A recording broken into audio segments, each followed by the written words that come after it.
Every country on earth at the moment is reforming public education. There are two reasons for it. The first of them is economic. People are trying to work out, how do we educate our children to take their place in the economies of the 21st century? How do we do that, given that we can't anticipate what the economy will look like at the end of next week, as the recent turmoil is demonstrating? How do we do that? The second, though, is cultural. Every country on earth is trying to figure out, how do we educate our children so they have a sense of cultural identity and so that we can pass on the cultural genes of our communities while being part of the process of globalization. How do we square that circle? The problem is they're trying to meet the future by doing what they did in the past. And on the way, they're alienating millions of kids who don't see any purpose in going to school.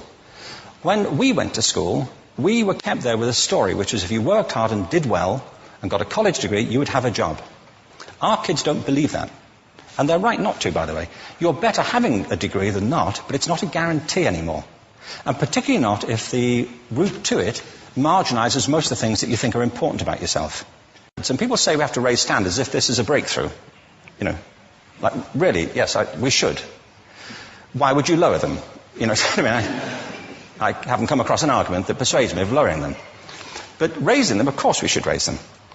The problem is that the current system of education was designed and conceived and structured for a different age.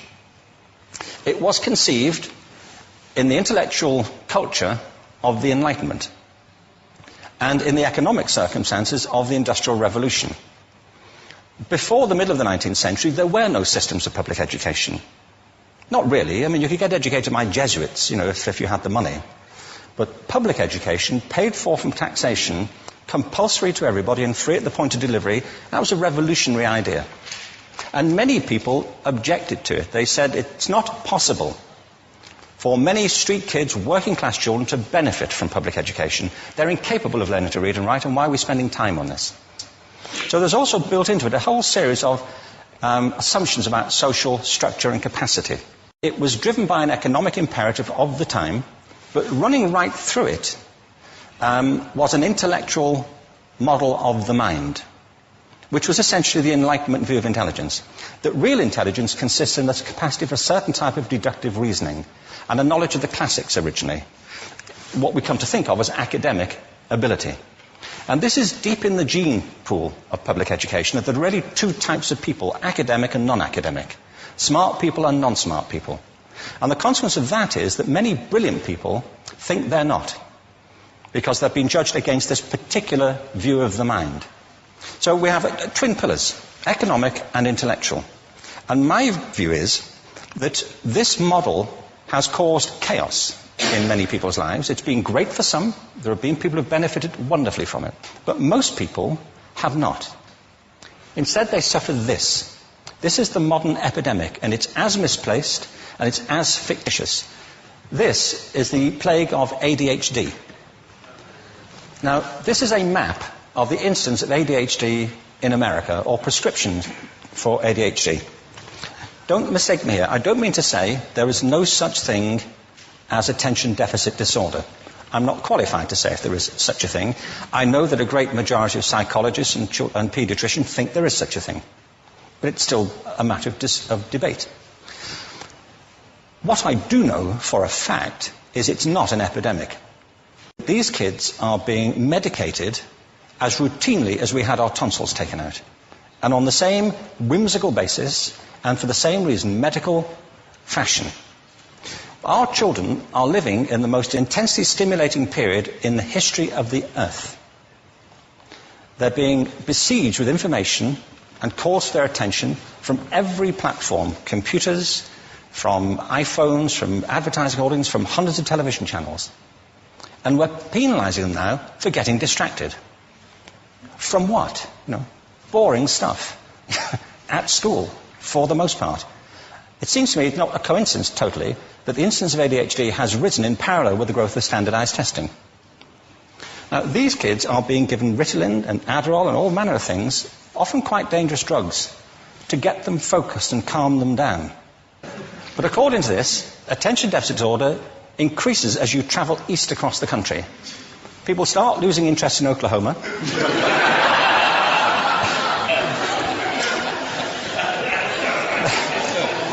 They can hardly think straight in Arkansas.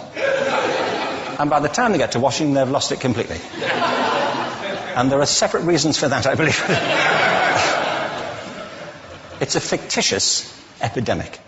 If you think of it, the arts, and I don't say this exclusively of the arts, I think it's also true of science and of maths, but I say about the arts particularly because they are the victims of this mentality currently, particularly. The arts especially address the idea of aesthetic experience. An aesthetic experience is one in which your senses are operating at their peak, when you're present in the current moment, when you're resonating with the excitement of this thing that you're experiencing, when you are fully alive. An anesthetic is when you shut your senses off and deaden yourself to what's happening. And a lot of these drugs are that. We're getting our children through education by anesthetizing them.